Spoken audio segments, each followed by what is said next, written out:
நீங்கள் பார்த்துக் கொண்டிருப்பது உங்கள் விஜய்.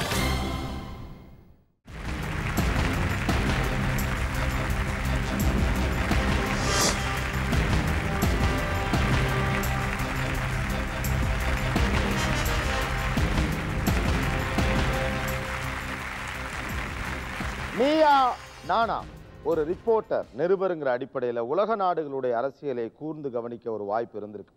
அந்த அடிப்படையில் பார்க்கிறப்போ எனக்கு தெரிஞ்ச வரைக்கும் பல நாடுகளில் இன்றைக்கும் மன்னராட்சி இருக்கு, பல நாடுகளில் இராணுவ ஆட்சி இருக்கு, சில நாடுகள் தீவிரவாதிகளுடைய பிடியில் இருக்கு. என்னை இவங்க நிர்வகிக்கட்டும், இந்த தலைவர்கள் எங்களை பார்த்துக்கட்டும்னு தீர்மானிக்கிற ஒரு வாய்ப்போ சந்தர்ப்பமோ உலகின் பல நாட்டு மக்களுக்கு இருப்பதில்லை. நம்ம நாட்டில் இருக்கிறது மாதிரி இந்த நிர்வாகம் எனக்கு ஓகே, இவங்க கொள்கை எனக்கு பிடிச்சிருக்கு, இவங்க இதெல்லாம் சொல்றாங்க, எனக்கு நல்லது செய்வாங்க அப்படிங்கிற ஒரு எண்ணத்தோட ஓட்டு போட்டு தனக்கு தேவையான ஒரு நிர்வாகத்தை தேர்வு செய்கிற வாய்ப்பு இந்தியா மாதிரி ஒரு ஜனநாயக நாட்டில் வாய்ப்பாக வழங்கப்பட்டிருக்கிறது. ஆனா நம்முடைய நாட்டில் 40% பேர் ஓட்டு போடுறதில்லை. அதற்கு பல காரணங்கள் சொல்லப்படுது. ஏன் எதுக்கு என்னன்னா நம்ம விவாதிக்க போறோம்.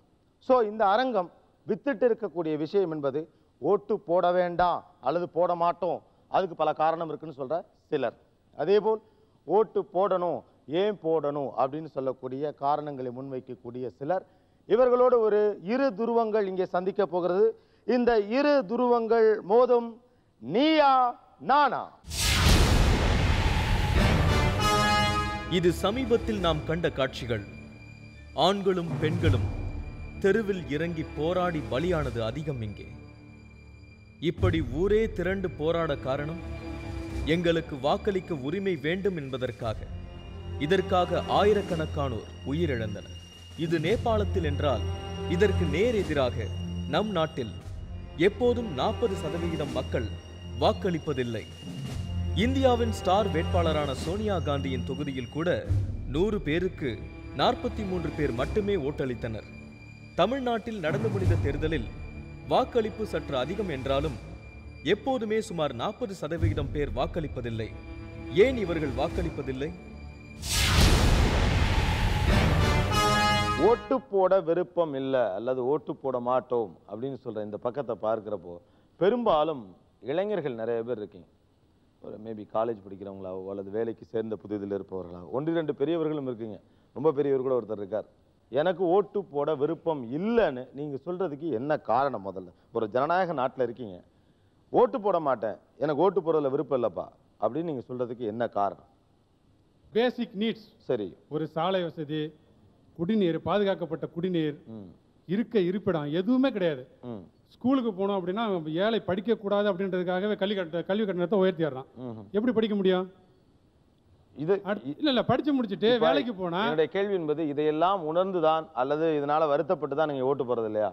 ஆமா, அதுதான் உங்களுடைய காரணம். ஆமா, உங்களுக்கு ஒரு ஃப்ரஸ்ட்ரேஷன் இருக்கனால ஓட்டு போறது இல்லைங்கிறீங்க. ஆமா, நம்ம ஜனநாயகம் வந்து பணநாயகமா இருக்கிறதுனால தான் நம்மளால ஓட்டு போட இஷ்டம் இல்லை எங்களுக்கு.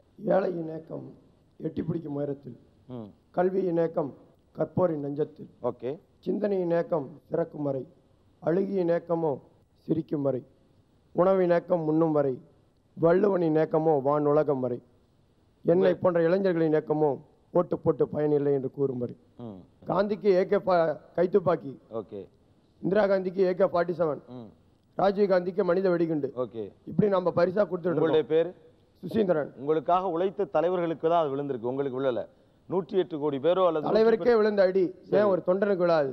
எப்படி நீங்க உட்கார்ந்துருக்கீங்க இங்க? ஜனநாயகம் உங்களை காப்பாற்றவில்லை என்றால் இங்கே உட்கார்ந்து ஓட்டு போட மாட்டேன்னு எப்படி சொல்றீங்க? நல்ல தலைவர்களுக்கே இந்த ஓகே கதி என்றால் ஒரு சாமானியனுக்கு பாதுகாப்பு இல்லைங்க. இல்லை, இந்த பக்கம் பேசிட்டு திரும்ப வரும். அடிப்படையில் அவங்க சில விஷயங்கள் வச்சிருக்காங்க. நீங்க என்ன சொல்ல வரீங்க இந்திரா? எனக்கு திடீர்னு இது இந்தியா தானான்னு ஒரு சந்தேகம் வந்துருச்சு. அப்படி ஒரு சூழ்நிலையே இங்க இல்லைன்னு சொல்றேன். இந்தியா ஒரு தீவிரவாத நாடு கிடையாது. எல்லா மாநிலத்திலையும் தேர்தலில் வரிசையா நின்று ஓட்டு பதிவு பண்றாங்க. 78% வரை கூட இந்த டைம் வாக்குப்பதிவு நடந்திருக்கு. அப்படி ஒண்ணு எல்லா பக்கமும் இதுவரைக்கும் நடந்து முடிந்த தேர்தலை வச்சு பாத்தீங்கன்னா உயிருக்கு உத்தரவாதம் இல்லாத நாடு மாதிரி எல்லாம் இல்ல. இது வந்து ரொம்ப அபத்தமான குற்றச்சாட்டுன்னு நான் நினைக்கிறேன். ரெண்டாவது வந்து நாங்க எதுவுமே செய்யறது இல்லை அப்படின்னு சொல்றாங்க. எதுவுமே நடக்கல. இந்தியா சுதந்திரம் அடைஞ்சு 50 வருஷம் ஆயிடுச்சு. 50 வருஷத்துக்கு முன்னாடி இந்தியா இருந்த நிலைமைக்கும் 50 வருஷத்துக்கு பின்னாடி இப்ப இந்தியா இருந்த நிலைமைக்கும் நிச்சயமா மாறுபாடு இருக்கு. முழுக்க எல்லாமே நடந்துருச்சு நான் சொல்ல வரல. நிச்சயமா there is a difference. நிச்சயமாக பாதுகாப்பு இல்லாமலா தேர்தல் நடந்துகிட்டு இருக்கு அப்படிங்கிறாங்க. ஒரு நிமிஷம் மைக் ஆட்ட இருக்கு வாங்கிடு.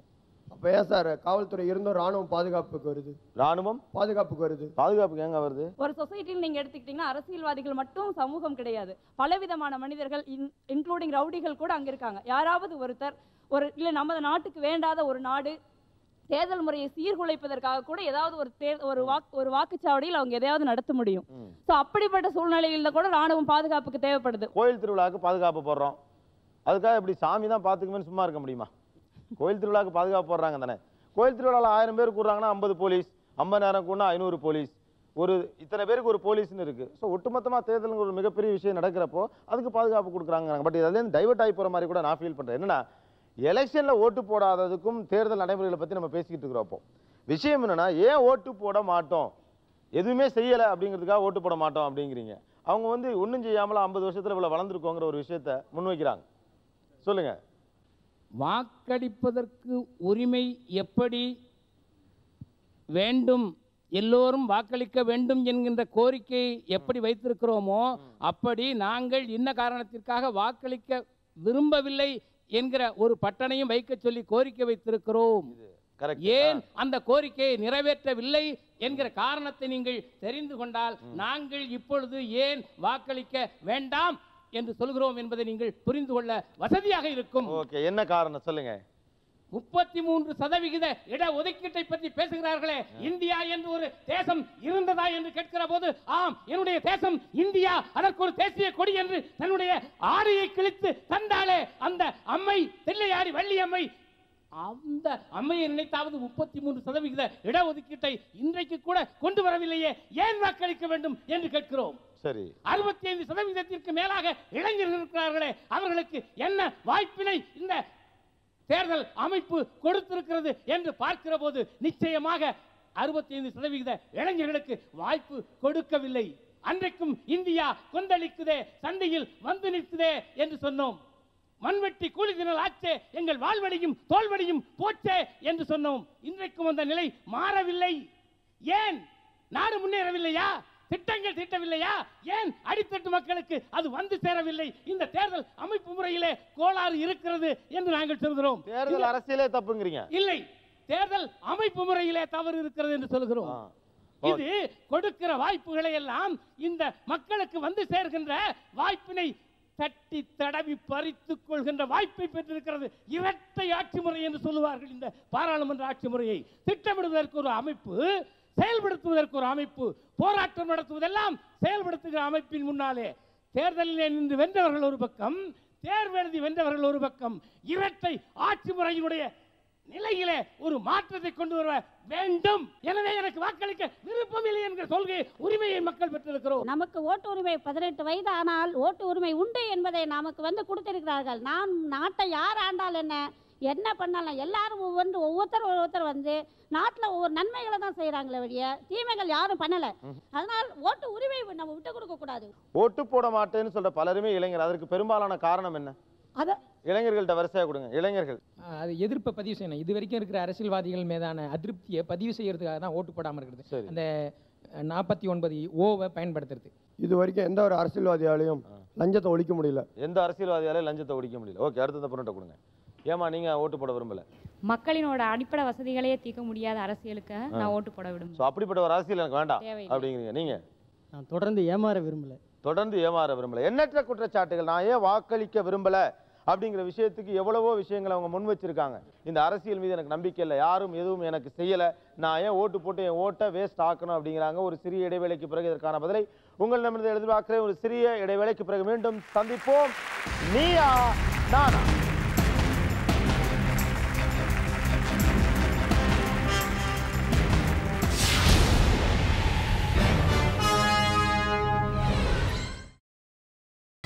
நீங்கள் பார்த்துக் கொண்டிருப்பது உங்கள் விஜய்.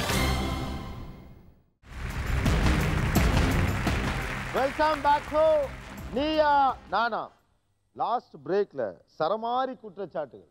இதுக்கு உங்க பதில் என்ன? அவங்க சொல்றது அவங்கள சொல்லும்போதே ஓட்டு ஒரு மதிப்பானதுன்னு சொல்கிறாங்க. நிச்சயமா. அதே போல் தேர்தல் முறை அமைப்பு முறை சரியில்லைன்னு தான் சொல்கிறாங்க.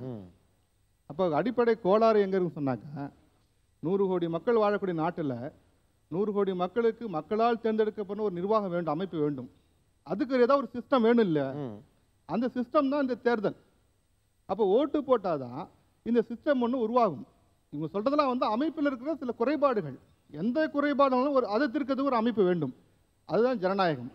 அந்த ஜனநாயகத்தினுடைய முக்கியமான உயர்ந்த ஒரு நோக்கம் தான் தேர்தல். இந்த தேர்தலை பயன்படுத்தத்தான் இப்படிப்பட்ட பிரச்சனைகள் தீர்வதற்கான ஒரு வழிவகை இருக்குன்னு தான் என்னுடைய கருத்து. அவங்க நிறைய பிரச்சனைகளை வச்சுக்கிட்டாங்க, இல்லைன்னு சொல்லலை. எந்த ஒரு ப்ராப்ளம் பிரச்சனை எதை எடுத்தினாலுமே அதை நீங்கள் புறக்கணிக்கிறதோ இக்னோர் பண்ணுறதோ அதுக்கு ஒரு தீர்வை கட்டாயமாக கொடுக்காது. Ignoring a problem will not give a solution to it. Okay, இது எல்லாராலையும் ஒத்துக்கொள்ளப்படுற ஒரு விஷயம். இது ப்ராப்ளம். சரி, இதை புறக்கணிக்கிறதுனால எந்த காலத்தையும் நமக்கு ஒரு தீர்வு கிடைக்காது. பஞ்சாப் பற்றி எல்லாரும் கேள்விப்பட்டிருக்கோம். எவ்வளோ ரத்த கலரியாச்சு. அது எதனால் சார் நின்றுது? நம்மளால் தேர்ந்தெடுக்கப்பட்ட நிர்வாகம் அங்கே வந்ததுனால தான். ஒரு இந்திரா காந்தியோ இல்லைன்னா வெறி பெரிய மனிதர்களோ அங்கே ஒரு ஆளை கொண்டு வந்ததுனால தான். இது காங்கிரஸுக்கோ இதுக்கோ சொல்ல, நம்ம நிர்வாகம் நாம் ஓட்டு போட்டு தான் பஞ்சாப் இன்னைக்கு அமைதி நிலைமையில் இருக்குது. நம்ம நண்பர் சொன்னார காஷ்மீரில் கம்மியாக ஓட்டு பதிவு பண்ணியிருக்கீங்க, அதனால் இன்றைக்கி ரத்த கலரி ஆகிட்டுருக்கு. நீங்கள் காஷ்மீர்லேயும் நம்ம நல்ல லாங்குவேஜ் நல்ல பெர்சன்டேஜ் ஆஃப் ஓட்டை நீங்கள் பதிவு பண்ணியிருந்தீங்கன்னா அதுவும் இந்தியாவில் இருக்கிற மாதிரியாகவே இருக்கும். இப்போ இந்தியாவில் இருக்கிற மாதிரி இல்லை, அது வெளிநாட்டில் இருக்கிற மாதிரி இருக்குது காஷ்மீர். பஞ்சாப் எப்படி மாநிலமாக நமக்கு தோன்ற ஆரம்பிச்சிருக்கிறது, அது மாதிரி காஷ்மீரை கொண்டு வரணும் என்றால் நாம் எவ்வளோ பெர்சன்டேஜ் ஆஃப் ஓட்டை பதிவு பண்ணுறோமோ அப்போ தான் காஷ்மீராக இருக்கும். இந்த மாதிரி ஓட்டு பதிவு பண்ணாமல் இருந்தீங்கன்னா ஒவ்வொரு ஸ்டேட்டும் நாசமாக தான் இருக்கும். சார், நான் இளைஞர்கள் சார்பாக நான் பேச விரும்புகிறேன். இளைஞர்கள் சார்பாகவே எனக்கு முதல் வருத்தம் என்னன்னா அந்த கூட்டத்தில் பாதி பேர் இளைஞர்கள் பார்க்கும்போதே ஒரு வருத்தமாக இருந்துட்டேன். ஏன்னா இளைஞர்கள்லாம் இந்த நாட்டின் மகத்தான சக்தின்னு நம்ம அப்துல் கலாம் சொல்லிட்டு இருக்காரு. இன்னொன்று நம்ம நாட்டில் என்ன கொடுமைனா, நம்ம ஓட்டை நாம் போடாட்டி மற்றவங்க யாராவது போட்டுறாங்க. அது ஒரு கொடுமையான விஷயம். ஸோ அதை தவிர்க்கணும்ட்டு தான் நாங்கள் கஷ்டப்படுறோம். ஃபர்ஸ்ட் நீங்கள் ஓட்டு போடுறதுக்கு ஒரு இனிஷியேட்டிவ் எடுங்க. நீங்கள் யாருக்கு போடுறீங்கன்னு அது உங்கள் விருப்பம். அந்த ஓட்டு போடுறதுக்கு ஒரு இனிஷியேட்டிவ் எடுத்தீங்கன்னா அப்புறம் நீங்களே யோசிப்பீங்க. அப்புறம் நீங்கள் உங்களை யாரும் இன்ஃப்ளூயன்ஸ் பண்ண முடியாது. ஸோ அந்த கருத்தை வலியுறுத்தி தான் நாங்கள் இருக்கோம். ஒரு மார்க்கில் வாய்ப்பு போகிற மாதிரி சொல்லுங்க. இன்றைய இளைஞர் நாளைக்கு என்னமோ பெரியவனா அப்படின்லாம் ஒரு பழமொழியெல்லாம் சொல்லிட்டு இருக்கிறாங்க. இன்றைய இளைஞர் நடிகருக்கு பின்னாடியும் நடிகளுக்கு பின்னாடி தான் போகிறாங்க. சரி, இவங்களை நம்பி நாங்கள் எப்படி ஓட்டு போடுறது? இருங்க, தேர்தல் என்பதை அவங்க ஒரு விளையாட்டு மாதிரி தான் வச்சுட்டு இருக்கிறாங்க. அந்த விளையாட்டுலயும் அலுவலி பிடிச்ச விளையாட்டு தான் விளையாண்டுட்டு இருக்கிறாங்க. இப்போ நீங்க நிக்க வேண்டியதானே தேர்தலில் நீங்க நிக்க வேண்டியதானே? நான் நிக்க முடியாது. ஏன் நிக்க முடியாது? ஒரு நிமிஷம் இருங்கம்மா. பணம் வேணும்ல சார்? பணம் வேணும்ல. நான் சொல்றேன், இந்த எண்ணமே முதல்ல தப்பானது. இவர் எலெக்ஷனா என்ன நினைக்கிறாரு? எம்எல்ஏ ஆகணும், எம்பி ஆகணும், அதுதான் அவருடைய லட்சியம். அதுக்கு தான் பணம் வேணும். உள்ளாட்சி அமைப்புன்னு ஒண்ணு இருக்குது. இவங்கெல்லாம் புலம்பிக்கிட்டே இருக்காங்க வந்தாப்புல இருந்து. அவங்களுடைய புலம்பல் என்னன்னா, லைட் எரியல, சாக்கடை ஓடுது, அது இதெல்லாம் செய்யறதுக்கு எம்பி கிடையாது. இதெல்லாம் ஒரு உள்ளாட்சி அமைப்பு செய்ய வேண்டிய பணிகள். நீங்க ஒரு உள்ளாட்சி தேர்தலில் ஒரு மிக குறுகிய எல்லையில் நிக்கிறதுக்கு ஒரு பெரிய கோடி ரூபாயெல்லாம் தேவையில்லை. திருப்பி உங்களுக்கு அவேர்னஸே இல்லைன்னு சொல்றேன். ஒரு எம்பியோடைய வேலை என்ன, ஒரு எம்எல்ஏவுடைய வேலை என்ன, ஒரு பஞ்சாயத்து அது நகராட்சி கவுன்சிலோட வேலை என்னன்னு கூட உங்களுக்கு தெரியல. உங்களுக்கு தெரிஞ்சுக்க விருப்பம் இல்லை. அந்த நடுத்தட்டு மக்களுடைய மென்டாலிட்டி தான், ஜாலியா இருக்கிற மென்டாலிட்டி தான் உங்களுக்கு இருக்கு. எதை பத்தியும் தெரிஞ்சுக்க உங்களுக்கு விருப்பம் இல்லை. ரெண்டாவது, ஜனநாயகத்தின் எல்லையை நீங்க இப்படி குறுக்கிறத பார்த்து நான் ரொம்ப வெட்கப்படுறேன். ஜனநாயகத்தினுடைய எல்லை ஒரு தனிநபருக்கோ ஒரு குடும்பத்திற்கோ வசதிகள் செய்து கொடுப்பதோடு முடிந்து போவது அல்ல. ஒரு அரசின் கடமை ஒரு தனிநபருக்கு, ஒரு சமுதாயத்திற்கு, ஒரு குடும்பத்தில் உள்ள நபர்களை கவனிக்க வேண்டியதும் அரசின் கடமையை ஒழிய அது மட்டுமே ஒரு அரசாங்கத்தின் கடமை அல்ல. ஒரு அரசாங்கம் என்பது, ஜனநாயகம் என்பது அண்டை நாடுகளுடன் நல்லுறவை பேண வேண்டும்.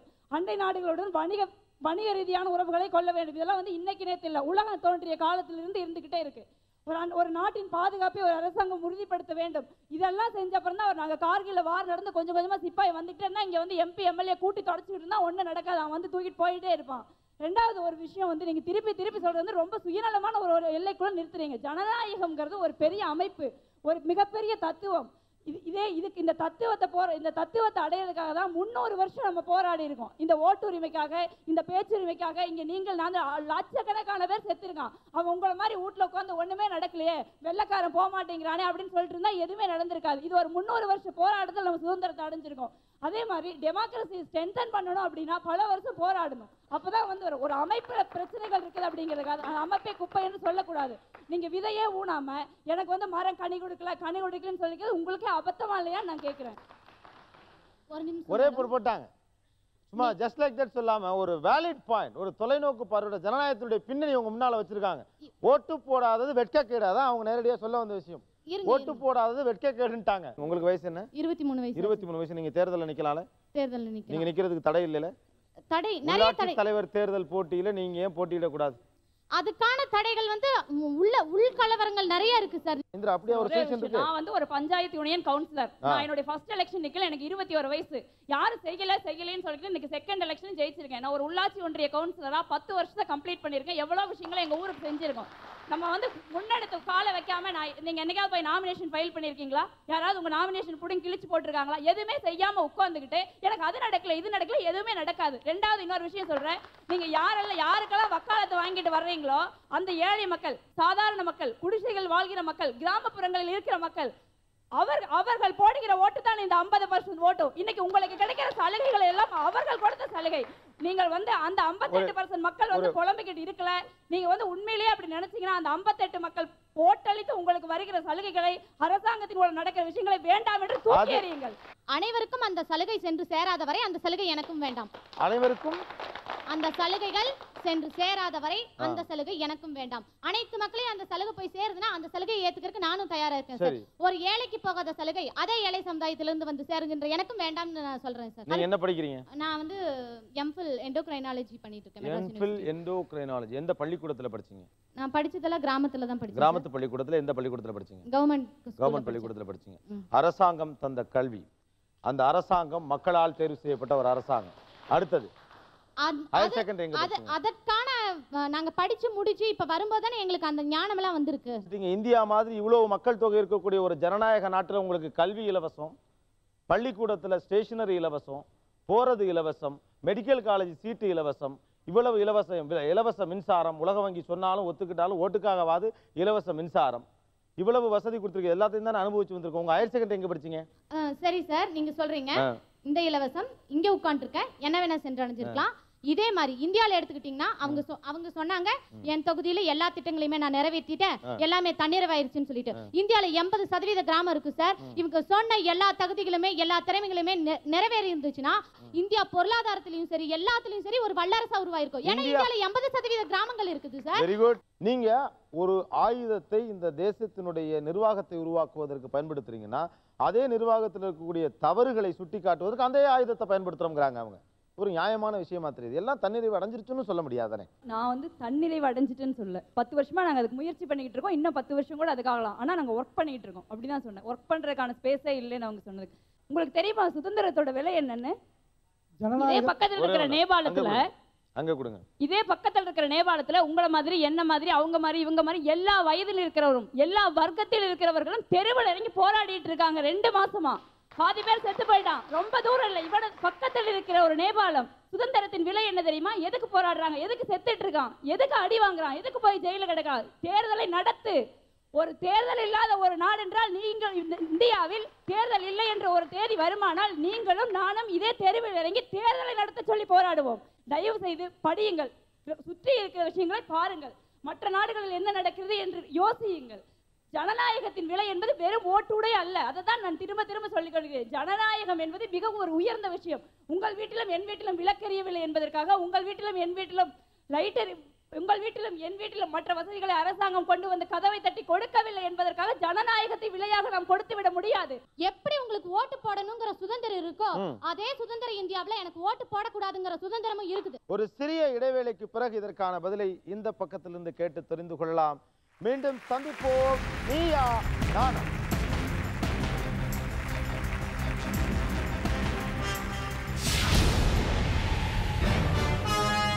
ஒவ்வொரு தேர்தலிலும் நாம் கேள்விப்படும் செய்தி தேர்தல் புறக்கணிப்பு.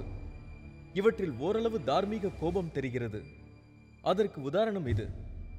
நீங்கள் வயதானவராகவோ உடல் நலம் சரியில்லாதவராகவோ இருந்தால் சென்னையை ஒட்டியுள்ள இந்த கிராமத்தை சென்றடைய அதிகம் சிரமப்படுவீர்கள்.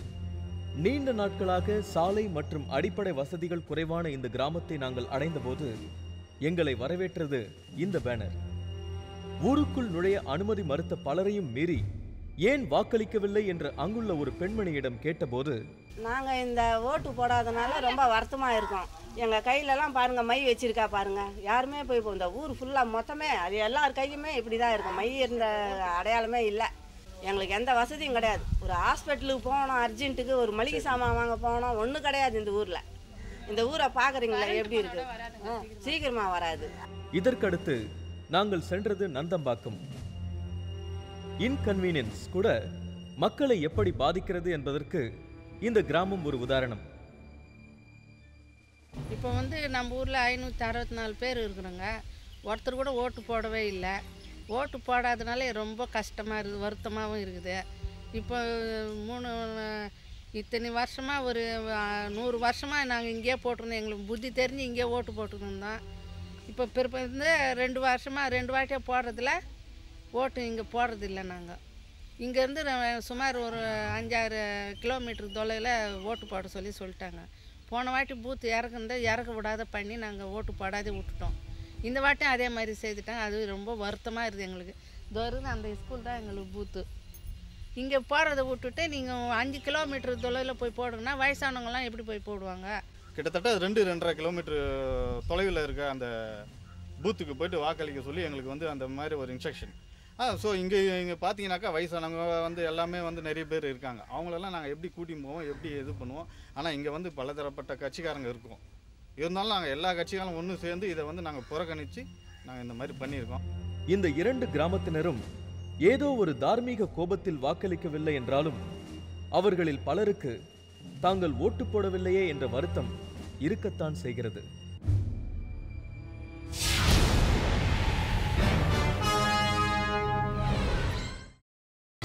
நீங்கள் பார்த்துக் கொண்டிருப்பது உங்கள் Vijay. Welcome back to Neeya Naana. இந்த செக்மெண்ட்ல ஒரு 2 ஸ்பெஷல் கெஸ்ட் வந்திருக்காங்க. இந்த பக்கம் வலு சேர்ப்பதற்காக திரு தியாகு அவர்கள், வெல்கம். மறுபக்கம் அரசியலுக்கு இளைஞர்கள் வருவதில்லை, இந்த ஓட்டெல்லாம் போட மாட்டோம்னு சொல்ற நிறைய பேரும் இளைஞர்கள் தான். ஐஐடி மாணவர்கள் லோக் பரித்ரன் ஒரு அரசியல் அமைப்பை தொடங்கி அரசியலில் இறங்கியிருக்கிறாங்க. அவங்களும் இன்றைக்கு நம்ம ஷோவில் கலந்துக்கிட்டு இருக்காங்க. இவங்க பக்கம் வலு சேர்க்க புதிய விருந்தினர்கிட்டேருந்து தொடங்கலாம். தியாகு சார் இப்போ அவர் நிறைய விஷயங்கள் சொல்கிறாரு. இப்போ இந்த டிபேட்லேயே போகிற விஷயம் என்னென்னா, எதுவுமே கிடைக்காத இந்த ஜனநாயக அமைப்பை நான் எதுக்கு ஓட்டுங்கிற ஒரு விஷயத்தின் மூலமாக தேர்வு செய்யணும் அப்படிங்கிறது இவங்க தரப்பு வாதம். இங்கே கிடைச்சிருக்க அவ்வளவுமே அந்த ஜனநாயகத்தை மதிக்கு ஓட்டு போட்டவங்களால தான் கிடைச்சிருக்குங்கிறது தான் இது வரைக்குமான நட்ஷல். அவங்க தரப்பு வாதத்தை நீங்கள் எப்படி பார்க்குறீங்க? இன்றைக்கு எல்லாமே நான் தேர்வு செய்த அந்த தலைவனாலோ அந்த நிர்வாகத்தாலோ தானே நடந்திருக்கு, அப்போ ஓட்டு தானே போடணும் அப்படிங்கிறாரு. முதல்ல ஒரு அமைப்புக்கு உட்பட்டுத்தான் இந்த தேர்தல் நடக்குது. தேர்ந்தெடுக்கப்படுகிறவரின் தகுதி, தேர்ந்தெடுக்கப்படுகிறவர் நடத்துகிற ஆட்சியின் தகுதிக்கு முன்னால தேர்தலுக்கு அடிப்படையாக இருக்கிற அரசமைப்பின் தகுதி பற்றி பேசணும். அரசமைப்பினுடைய முகப்புரை சொல்லுது சோசியலிச ஜனநாயக மதச்சார்பற்ற குடியரசு என்று. யாராவது இந்தியாவை சோசியலிச நாடுன்னு சொன்னால் சிரிப்பாங்க. எழுதி வைப்பதாலேயே உண்மையாகி விடாது. சர்க்கரை என்று எழுதி நக்கி பார்த்தால் இனிக்காது. இது சோசியலிச நாடும் அல்ல, ஜனநாயக நாடும் அல்ல. ஒரு மாநில சட்டப்பேரவைன்னு ஒன்று இருக்கு. இந்த சட்டப்பேரவைக்கு முதலில் 1920ஆம் ஆண்டு தேர்தல் நடைபெற்றது. வெள்ளக்காரங்காலத்திலே வந்துருச்சு. இது ஒன்றும் சுதந்திர இந்தியா கொடுத்தது அல்ல. அந்த முதல் தேர்தலை காந்தியார் புறக்கணித்தார், மறந்துடக்கூடாது. நல்லவர் கெட்டவர் அல்ல பிரச்சனை. 27ஆம் ஆண்டில் மோத்திலால் நேரு, சித்தரஞ்சன் தாஸ், சத்தியமூர்த்தி இவங்கெல்லாம் போட்டியிட்டாங்க. இவங்கெல்லாம் நல்லவர்கள் தான், வல்லவர்கள் தான். ஆனால் காந்தி அவர்கள் காங்கிரஸ் பேரில் போட்டியிடக்கூடாது என்று தடை விதித்தார். தேர்தல் புறக்கணிப்பு என்பது இன்று நேற்று நடந்ததல்ல, காந்தியாரே புறக்கணித்திருக்கிறார். உங்கள் ஜனநாயகத்தை இன்றைக்கு உருவாக்கி தந்தவரில் முக்கியமான பங்கு வகித்த அந்த காந்தியே தேர்தலை புறக்கணித்திருக்கிறாரு. ஆகாத ஊருக்கு போகாத வழியா இந்த தேர்தல் முறை அப்படிங்கிறது தியாகு. நான் அடிப்படையில் தோழர் சொல்றது முரண்படுறேன். என்னன்னா, ஒரு அந்நிய ஆட்சியை, ஒரு அந்நிய அதிகாரத்தை, ஒரு கொடுங்கோல் ஆட்சியை எதிர்த்து போராடுவதற்கு நடக்கிற வழிமுறைகளுக்கும் ஒரு ஜனநாயக நாட்டில், ஒரு சுதந்திர நாட்டில் தனது சொந்த மக்களால், தனது சொந்த அரசால் நடத்தப்படுகிற அரசாங்கத்தை நாம் அணுகுகிற வழிமுறைகளுக்கும் நிறைய வேறுபாடு உள்ளது. காந்திஜி ஒரு அந்நிய அரசை எதிர்த்து போராடி கொண்டிருந்தார். 300 வருட காலம் தோழர் தியாக அவர்களுக்கு தெரியாதல்ல நம்ம அடிமைத்தனம் எவ்வளவு இருந்து பேச உரிமை இல்லை. இன்னைக்கு நீங்களும் நானும் இங்கே உட்கார்ந்து மைக் பிடிக்கிற அளவுக்கு நம்ம உரிமை இருக்கு. அந்த அணுகுமுறை வேறு. அதே காந்தியின் தலைமையிலான காங்கிரஸ் அரசும் தான் இந்த அரசியல் சாசன சட்டத்தை எழுதியது. அதே காந்தி உயிரோடு இருந்த போதே தேர்தல்கள் நடந்தது. அப்பொழுது காந்திஜி வாக்களிக்க வேண்டாம் என்று மக்களை கேட்கவில்லை என்பதை நான் உங்களிடம் பகிர்ந்து கொள்ள விரும்புகிறேன். காந்தியார் முதல் பொது தேர்தல் 52 நடக்கும்போது உயிரோடு இல்லை. இந்திய சுதந்திரம் பற்றி அவர் என்ன சொன்னார்னா, இதுதான் நடக்கும் என்று தெரிந்தால் இதற்காக நான் போராடி இருக்க தேவையில்லை என்றுதான் சொன்னார். அவர் ஏற்றுக்கொண்ட சுதந்திரம் அல்ல இது. இந்திய சுதந்திர நாளில் காந்தி எங்கே இருந்தார்? நவகாலியில் இருந்தார். இந்திய அரசாங்கத்தினுடைய ஒரு பிரதிநிதி போய் அவரை கூப்பிட்டார். அவர் சொன்னார், நீங்கள் வராவிட்டால் நன்றாக இருக்காது என்றார். நன்றாக இருக்கக்கூடாது என்பதால் நான் வராமல் இருக்கிறேன்னு சொன்னார். எனவே காந்தி ஒப்புக்கொண்ட சுதந்திரமோ ஜனநாயகமோ அல்ல இது. முதல்ல அவர் சொல்றது அடிப்படையிலேயே ஜனநாயகத்துல நம்பிக்கை இல்லைன்னு சொல்லிட்டார். ஸோ நமக்கு இருக்கிற ஜனநாயகத்துல நம்பிக்கை இல்லைன்னு சொல்லிட்டார். எனக்கு முதல் கேள்வி என்னன்னா, எந்த ஜனநாயகமுமே வேலை பண்ணலையா, இல்லை இது ஒன்று தான் சரியா இல்லையா? நாங்கள் பார்க்குற வரைக்கும் நிறையா ஜனநாயகங்கள் வேலை பண்ணிட்டு இருக்கு. ஸோ நமக்கு இங்கேருந்து அந்த வேலை பண்ணுற ஒரு ஜனநாயகம் எது நமக்கு பிடிச்சிருக்கோ அந்த மாதிரி ஒரு இடத்துக்கு போகணும். அதுதான் எங்களோட கொள்கை. அங்கே போகணும் தான் நாங்கள் முயற்சி பண்ணிட்டு இருக்கோம். அதுக்கு ஓட்டு போடணுங்கிறீங்களா எல்லாரும்? ஏன் இப்போ இருக்கிறது எப்படின்னா, நமக்கு இருக்கிற பலம் ஓட்டு போடுறது தான். எதை மாற்றணும்னாலும் ஓட்டால் தான் முடியும். வாக்களிக்காம ஒன்றும் பண்ண முடியாது. ஓகே, அடுத்த ஒரு நண்பர்கிட்ட கொடுங்க. எப்படி நம்ம சேஞ்ச் கொண்டு வர முடியும்? முதல்ல அவர் டெமோக்ரஸி இல்லவே இல்லை, இந்த மாதிரி டெமோக்ரஸி காந்தி வேண்டாம் அப்படின்னாருன்னு. எந்த மாதிரி டெமோக்ரஸி வேணும்னு சொல்லட்டும் முதல்ல. அது நம்மளால் மட்டும்தான் முடியும். அதாவது அவர் ஓட்டு போட வேண்டாம் அப்படின்றதுனால ஜனநாயகத்தை திருப்ப கொண்டு வந்துட முடியுமா? இல்லை ஓட்டு போடுங்க அப்படின்னு சொல்லி ஜனநாயகத்தை கொண்டு வர முடியுமா? அது அவரே முடிவு பண்ணணும். ஓட்டு போட்டால் மட்டுமே, அதாவது வாக்களித்தால் மட்டுமே நாம் முன்னேற்ற முடியும். இந்த தேசத்துடைய முன்னேற்றத்திற்கு வாக்கு தான் வழி, ஒரே வழி. ஜனநாயகம் என்பது நமக்கு கிடைத்த வரப்பிரசாதம். அதை பயன்படுத்த வேண்டும். எல்லாருமே சரியில்லை அப்படின்னாக்க நாம் முன்னின்று சரிப்படுத்தணும். அதற்கான முதுகெலும்பும் வேண்டும், தைரியம் வேண்டும், திறமை வேண்டும், கமிட்மெண்ட் வேண்டும். கமிட்மெண்ட்டோட எல்லாரும் சேருங்க. பேசி பேசி பேசி அவங்க சரியில்லை இவங்க சரியில்லைன்னு சொல்லாமல் நாம் இறங்கி அதை சரி செய்யணும். இதுதான் இப்போடைய தேவை. இதற்கு வாக்குரிமையையோ ஜனநாயகத்தையோ புறக்கணிப்பது ஒரு விடை அல்ல. அவர்கள் புறக்கணித்து அவர்களால் எதையுமே சாதிக்க முடியாது. அதற்கு பதிலாக அவர்கள் பங்கெடுத்து சரி செய்ய வேண்டும். எந்த ஒரு செயல்பாட்டிலும் நீங்கள் உங்களை ஈடுபடுத்தி பிறகுதான் நீங்கள் பலனை பற்றி பேச முடியும். எதிலுமே நான் ஈடுபட மாட்டேன், நான் வாக்களிக்க மாட்டேன், ஆனால் எனக்கு பலன் மட்டும் கிடைக்கும் என்றால் அது எந்த உலகத்தில் நடக்கும்? சாவி போட்டாதான் பூட்டு திறக்குங்கிறார். ஆசை நினைப்பு. இங்க பிரச்சனை குளத்தில் நல்ல நீர் இருக்கிறது, எல்லோரும் குளிக்க வாருங்கள் என்பதல்ல. அதுவே சாக்கடையாக இருக்கிறது என்பதால் தான் குளிக்காதீர்கள்னு சொல்றோம். குளிக்க கூடாது என்பதல்ல.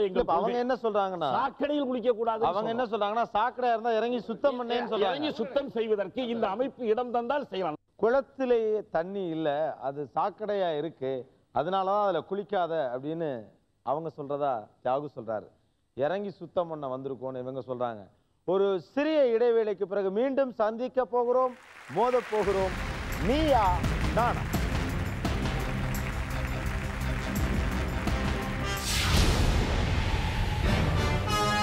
சமீபத்தில் தோன்றியுள்ள ட்ரெண்ட், படித்த வசதியானவர்கள் வாக்களிப்பதில் ஆர்வம் காட்டுவதில்லை. இதற்கு உதாரணம் சென்னை. சென்னையில் வாக்களித்தவர்கள் 58.28% பேர் மட்டுமே. படித்தவர்கள் நிறைந்த அண்ணா நகரில் 1,36,026 பேர் ஓட்டு போடவில்லை. மற்றொரு பகுதியான மயிலாப்பூரில் 87,796 பேர் வாக்களிக்கவில்லை. டி நகர் தொகுதியில் 90,049 பேர் வாக்களிக்கவில்லை. இதற்கு சிலர் சொல்லும் காரணம் இது. இங்கே கிட்டத்தட்ட ஒரு 167 ஃப்ளாட்ஸுங்க இருக்குது.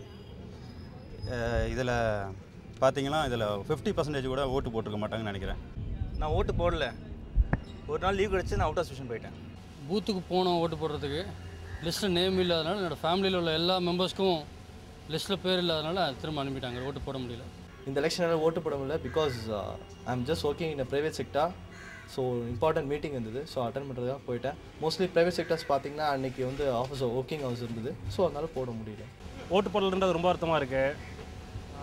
ஓட்டு போட போனது நேம் லிஸ்ட்டில் வந்து பேர் கிடையாது, திருப்பி வந்தாச்சு. அப்படி கம்பெனி விஷயமா நான் வெளியூர் போயிருந்ததுனால எனக்கு அன்றைக்கி ஓட்டு போட முடியல. நீங்கள் பார்த்துக் கொண்டிருப்பது உங்கள் விஜய்.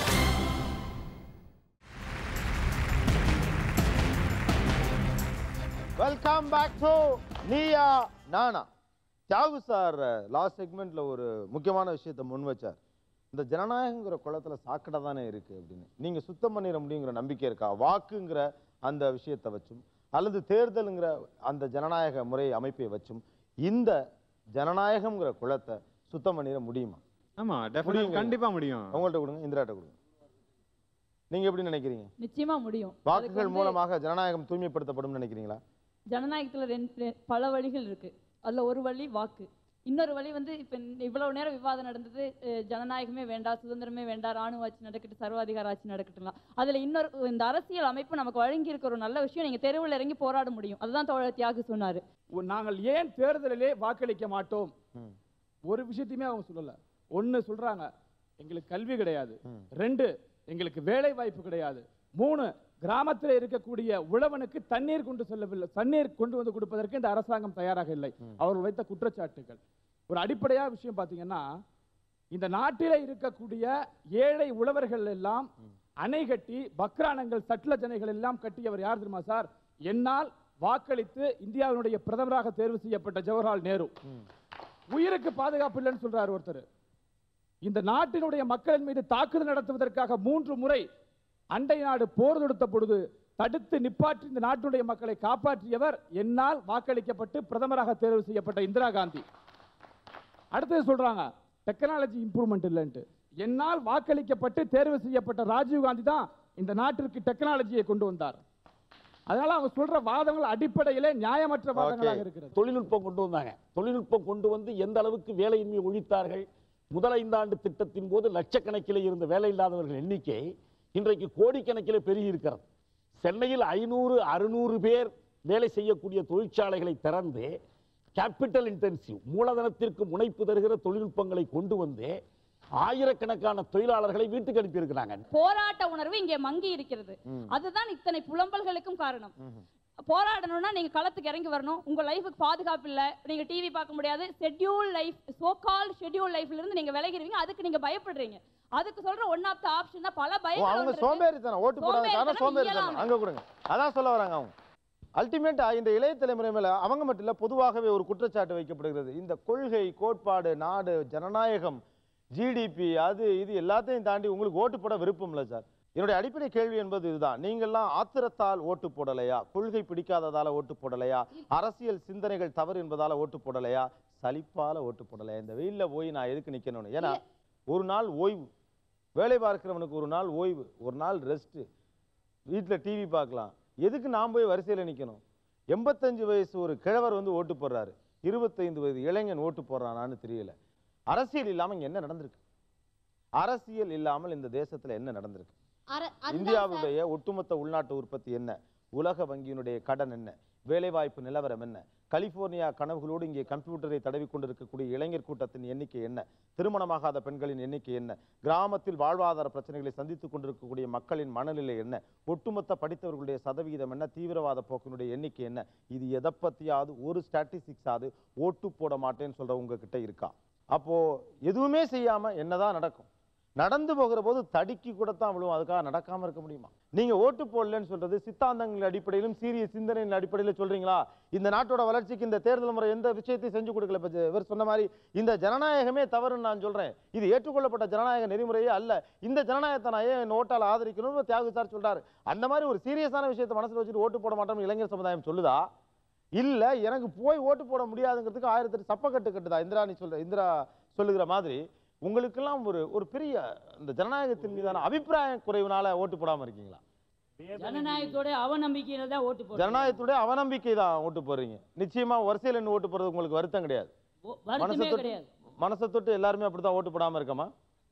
சினிமா தியேட்டர்ல வரிசையில் நிக்கிறோம், ரேஷன் கடையில வரிசையில் நிக்கிறோம், நம்முடைய தேவைகளை தீர்த்து தருகிற விஷயம் எதுவாக இருந்தாலும் அதில் வரிசையில் நிற்கிறோம். ஆனால் ஒரு பொழுதுபோக்கு விஷயம், சர்க்கஸில் போய் வரிசையில் நிற்கிறோம் குரங்கு பெல்ட் அடிக்கிறது பார்க்குறதுக்கு. ஒரு தேசத்தினுடைய எதிர்காலத்தை தீர்மானிப்பதாக சொல்லப்படுகிற அந்த தேர்தலில் ஓட்டு போடுறதுக்கு போய் வரிசையில் நிற்கிறது இல்லையே இளைஞர் சமுதாயம். ஏன் இளைஞர் சமுதாயம் அவங்கள்ட்ட கொடுங்க. அதுக்கு எதிர்ப்பு தெரிவிக்கிறோம். எதிர்ப்பு தெரிவிக்கிறது மூலமாக எப்படி மாறும்? எதிர்ப்பு தெரிவிப்பதன் மூலமாக எப்படி மாறும்? ஒரு விஷயத்தை உங்களுக்கு சொல்லிக்கிறேன். இந்தியாவில் மட்டும் ஓட்டு போடாதவங்க கிடையாது. அமெரிக்காவில் ஓட்டு போடாதவங்களுடைய சதவீதம் எவ்வளோ தெரியுமா? நம்மளை விட அதிகம். நீங்கள் சொன்னீங்களேம்மா வறுமை கோட்டுக்கு கீழே இந்தியாவில் எவ்வளவோ பேர் இருக்காங்களேன்னு சொன்னீங்களே.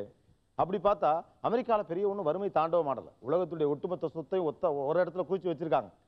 அங்கேயும் கிட்டத்தட்ட 48-50% பேர் ஓட்டு போடுறதில்ல. எல்லாரும் படித்தவங்க தான் அப்படின்னு ஒரு மித்து வெளியில் இருக்குது. அது வேறு விஷயம். அது பணக்கார நாடு தானே. வறுமை கோட்டுக்கு கீழே நீங்கள் சொல்கிற மாதிரி இந்தியாவில் இருக்கக்கூடிய அளவுக்கு எண்ணிக்கையிலான மக்கள் அங்கே இல்லையே. அங்கேயே ஓட்டு போடுறதில்லப்போ. இதற்கு உங்களுடைய பதிலை ஒரு சிறிய இடைவேளைக்கு பிறகு நான் கேட்டு தெரிந்து கொள்ள போகிறேன். ஒரு சிறிய இடைவேளைக்கு பிறகு மீண்டும் சந்திப்போம். நீயா நானா.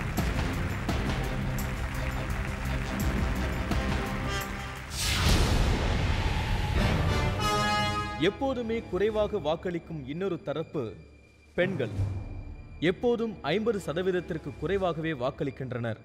குழந்தைங்க பேர குழந்தைங்க எல்லாரும் எங்கள் பையனுங்கெல்லாம் வீட்டில் இருந்தாங்க. லீவ் அன்னைக்கு தான். அதனால் எல்லாரும் கோயிலுக்கு போக வேண்டியதாக இருந்தது. போயிட்டு வந்துட்டோம். இல்லை போடலை. ஏன்னா என் ஃப்ரெண்டு ஊர்லேருந்து வந்திருந்தா என்னை பார்க்குறதுக்காக ஹைதராபாத்லேருந்து. எனக்கு என் ஃப்ரெண்டு தான் முக்கியம் கண்ட்ரியை விட. ஏன்னா ஓட்டு மதுரையில் இருக்குது.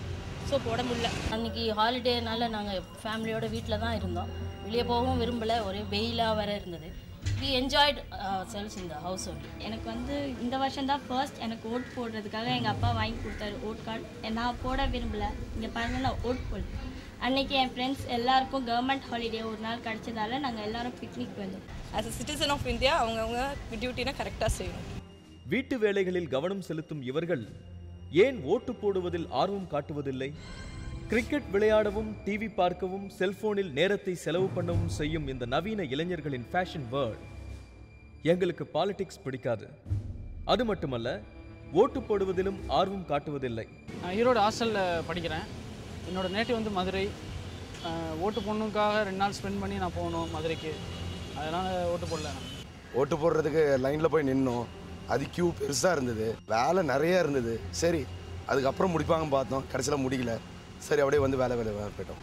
ஓட்டு போட இன்ட்ரெஸ்ட் இல்லை. ஃபஸ்ட்டு ஜாப் இருந்தது. இந்த எலெக்ஷன் நான் ஓட்டு போடல. ஏன்னா அன்றைக்கி லீவு. ஸோ எல்லா ஃப்ரெண்ட்ஸும் அன்றைக்கி கேதர் ஆகின டே அது. So we all went to restaurant and we have good fun. So we all plan to go to movie. Evening we all went to movie. அப்புறம் மூவிலாம் போயிட்டு ஸோ அந்த டே எண்ட் ரொம்ப நல்லா இருந்தது. ஸோ அந்த இன்ட்ரெஸ்ட் இல்லை எங்களுக்கு. அந்த எலெக்ஷனில் ஓட்டு போகணுன்ற ஒரு இன்ட்ரெஸ்ட் இல்லை. 8th May இன்றைக்கி ஓட்டே போடல. இங்கே பாருங்கள் அன்றைக்கி ஃபுல்லாக ஜாலியாக கிரிக்கெட் விளையாட போயிட்டோம். பாருங்கள் நான் ஓட்டு போடல. வெயிலில் யாருங்க ஓட்டு போடுவேன்? எலெக்ஷன் டே ஹாலிடே ஓட்டே போடல. அன்றைக்கி நான் ஃபுல்லாக வீட்டில் தான் இருந்தேன். இந்த பாருங்கள் நான் ஓட்டே போடலை. இல்லை 1 month முன்னாடியே ப்ரீவியஸாக கமிட் பண்ண ப்ராஜெக்ட் ஒர்க் இருந்துச்சு May 8th அன்னைக்கு. ஸோ அதெல்லாம் பண்ண முடியல. இந்த மாதிரி கிரிட்டிக்கலான சுச்சுவேஷன் அப்போது ஆன்லைன் ஓட் காஸ்டிங்ஸ் எல்லாம் இருந்துச்சுன்னா நல்லாயிருக்கும். அரசின் எல்லா சலுகைகளையும் பெறும் இவர்கள் வாக்களிப்பதில்லை என்று ஃபேஷனாக சொல்வதில் மட்டும் நியாயம் இருக்கிறதா? அவங்களுடைய உரிமையை அவங்க ஏன் விட்டு கொடுக்கணும்? அவங்களுடைய நலனுக்காகத்தானே நம்ம அரசுன்னு ஒன்று இருக்குது, பாலிசிஸ்ன்னு ஒன்று இருக்குது, கவர்மெண்ட் இருக்குது. எல்லாமே அவங்களுக்கு தான் இருக்குது. ஸோ அவங்களுடைய உரிமையை விட்டு கொடுக்கணும். அதுக்கப்புறம் கம்ப்ளைண்ட் பண்ணக்கூடாது. ஸோ உங்களுடைய கடமையை நீங்கள் முறையாக செஞ்சால் அரசு அவங்களுடைய கடமை கட்டாயம் கரெக்டாக செய்யும், நேர்மையாக செய்யும்.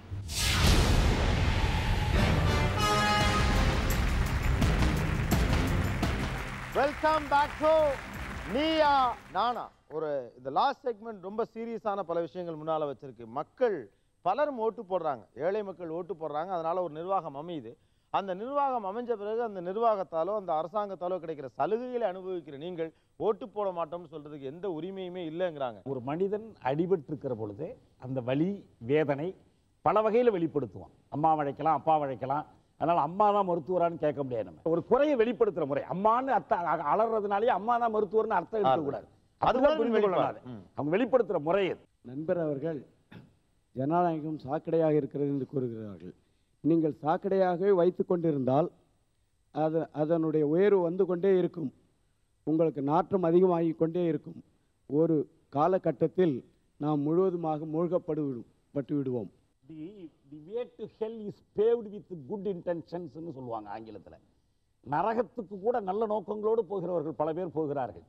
நல்ல நோக்கங்களும் விருப்பங்களும் இருப்பதாலேயே பாவம் செய்யவில்லை என்ற அர்த்தம் அல்ல.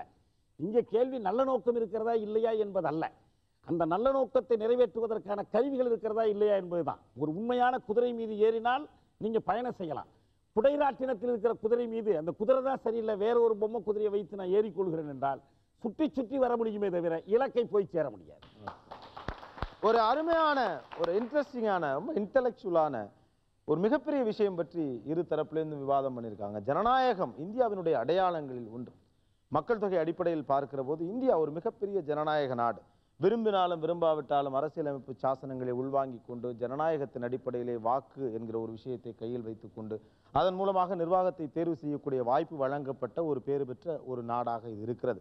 ஆனாலும் இந்த நாட்டிலும் கூட இந்த தேர்தல் முறைகளில் ஓட்டு முறைகளின் மூலமாக இந்த தேசத்தினுடைய தலைவிதியை தீர்மானிக்கக்கூடிய சூழல்கள் இல்லாத பட்சத்திலே அந்த வாக்கை நான் பயன்படுத்தி ஆகப் போவதில்லை என்கிற ஒரு தரப்பை இவர்கள் முன்வைத்திருக்கிறார்கள். அதற்கான தங்களுடைய கோபங்களையும் விஷயங்களையும் தக்க சான்றுகளோடும் கூட பல இடங்களிலே வெளிப்படுத்தியிருக்கிறார்கள். மறுபக்கம் இது ஒண்ணுதான், this is the only way to reach everything. இதை ஒன்று மட்டும் வைத்துக்கொண்டுதான் இந்த நாட்டினுடைய அடிப்படை தத்துவம் என்பது மக்களாட்சியை உருவாக்குவதற்கான தத்துவத்தை கொண்டு வருவது என்பது இந்த வாக்கு தான். என் கையில் எனக்கு தேவையான ஆள் இவர் தான், இவரை கொண்டு வந்து வச்சா இந்த நாடு நல்லா இருக்கும், இந்த நிர்வாகம் வந்தால் நல்லா இருக்குங்கிறதுக்கான ஒரே வாய்ப்பு மனுஷன் கையில் இருக்கிறது இதுதான். சரின்னா அவங்கள மேலே வைக்கிறதுக்கும் தப்பு பண்ணால் அவங்கள கீழே இறக்கிறதுக்கும் இருக்கக்கூடிய ஒரே யாட்சிக்கு இதுதான் அப்படின்னு சொல்கிறாங்க. ஆனால் தேர்தல் ஓட்டு இந்த ரெண்டு விஷயத்தை பற்றியும் விவாதம்ங்கிறது எல்லா காலத்திலையுமே நடந்திருக்கு. காந்தியே தேர்தல் வேண்டாம் அல்லது இந்த தேர்தலை புறக்கணிப்போம்னு சொன்னதாக தியாகு சொன்னார். இந்த விமர்சனங்கள் தொடர்கின்றன. ஜனநாயகம் என்கிற ஒரு மாபெரும் விஷயத்தை குறித்து இரண்டு தரப்பிலிருந்தும் வாக்கு அவசியமா இல்லையா, வாக்கு போட மாட்டோம் ஏன், வாக்கு போடணும் ஏன் அப்படிங்கிற ஒரு அருமையான விஷயத்தை ஆரோக்கியமாக இந்த அவையிலே விவாதித்தார்கள். நிகழ்ச்சியில் கலந்து கொண்டு பேசி மக்கள் முன்பே இந்த விஷயத்தை முன்வைத்திருக்கும் அனைவருக்கும் நிகழ்ச்சியின் சார்பாக நெஞ்சார்ந்த நன்றிகளை தெரிவித்துக் கொள்கிறோம். மீண்டும் ஒரு சூடான சுவையான கலந்துரையாடல் விவாதத்தோடு மோதி பார்ப்போம். நீயா நான்.